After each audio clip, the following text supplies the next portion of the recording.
Buenas tardes. Hace poco concluí un curso muy interesante sobre participación significativa, tema que me resulta sumamente relevante y en lo que quiero felicitar al BID tanto por la capacitación como por haber tomado esta iniciativa.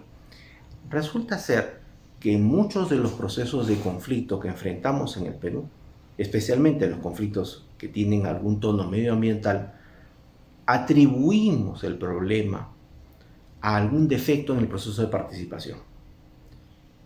¿Qué significa que lo atribuimos a eso? Que alguien dice, no me informaron bien, yo no comprendí lo que me decían. Se aprovecharon de que yo no tenía un entendimiento claro de las cosas y me plantearon algo que no era. Esto puede estar hablando tanto del proceso de servidumbre o el proceso de participación ciudadana, la consulta previa u otros procesos. Pero lo cierto es que la gente dice, no me informaron, no sabía, no entendí, no comprendí, no se me llamó, no se me convocó, no se me consultó en el momento pertinente. Eso es ya un problema.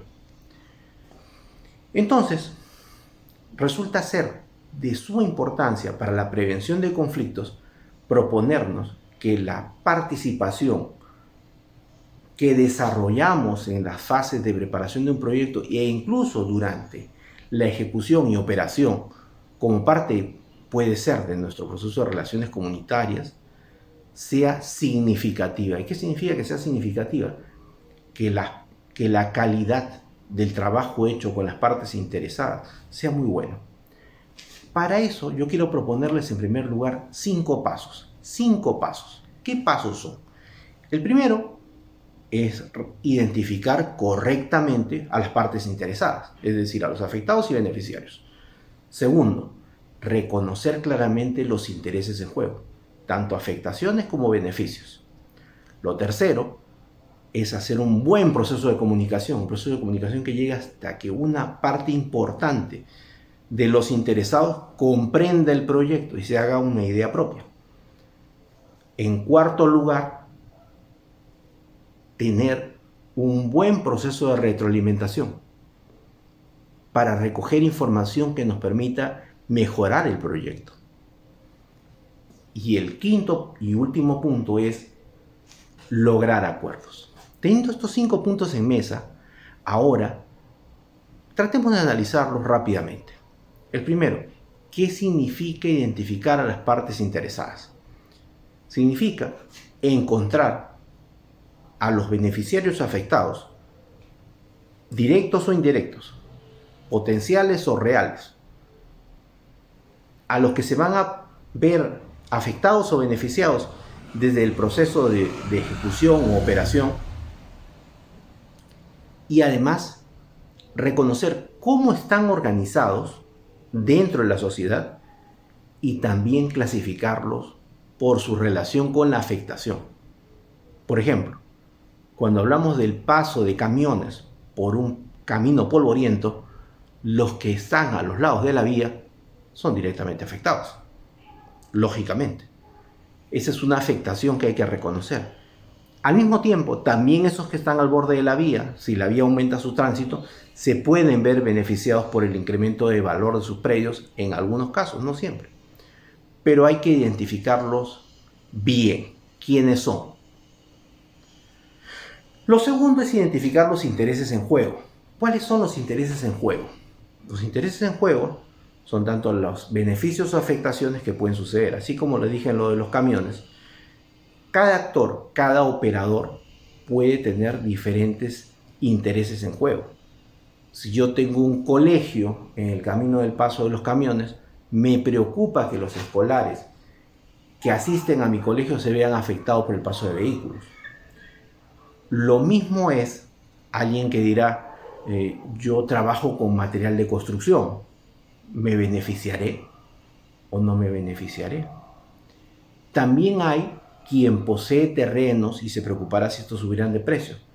Pero hay otros que piensan diferente, que dirán, esta mina empieza a operar y el precio de la mano de obra va a subir y yo ya no voy a poder seguir pagando a alguien un jornal modesto porque ordeñe la vaca o porque siegue el pasto o porque abra la zanja.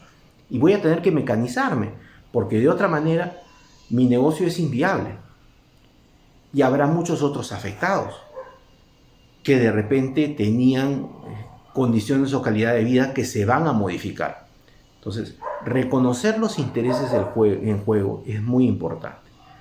Reconocer tanto estos intereses que pueden tener carácter económico, como saber si mi tierra va a subir o si el precio de la comida va a subir, o si va a haber más empleo o no va a haber más empleo, que ese es el punto de vista más objetivo y más racional, como también otros intereses, porque puede haber otras preocupaciones, puede haber otros deseos y otras voluntades y otros aprecios, otros amores, que no necesariamente sean tan racionales o tan arreglo afines y que puedan ser también importantes de considerar. Todo eso es reconocer los intereses en juego. Luego de reconocer los intereses del juego, viene el tercer punto, que es comunicar. Comunicar tiene varios aspectos. El primero es la transparencia. O sea, no puede uno partir del concepto que decir hay cosas que le voy a esconder a la gente por alguna razón X. O sea, la gente tiene que disponer de información que le permita construirse una opinión. Y una opinión va a ser mejor desarrollada mientras más información disponible hay y mejor calidad de información hay. Para información disponible es muy bueno a las páginas web. Claro, habrá gente con el nivel técnico y la capacidad para disponer de esa información en las páginas web y desmenuzarla. Pero también hay otros medios. La radio, los mercados, los volantes, las exposiciones, los talleres y serie de eventos. Pero también es cierto que la comunicación que se lleva no puede ser solo información. Se necesita trabajar algunos aspectos. Por ejemplo, la información que va dirigida a un grupo determinado. Puede haber un grupo determinado que tiene su propia jerga. Un pescador o un transportista, un constructor o un profesor, tienen sus jergas, tienen sus criterios, tienen sus ideas. Y es importante que uno construya instrumentos de información que lleguen a estos actores y que les permitan a ellos construirse una opinión. Dado este tercer paso, ya hemos dicho, identificar a las partes interesadas, identificar correctamente los intereses en juego, y 3, comunicar adecuadamente, viene el cuarto, hacer la retroalimentación.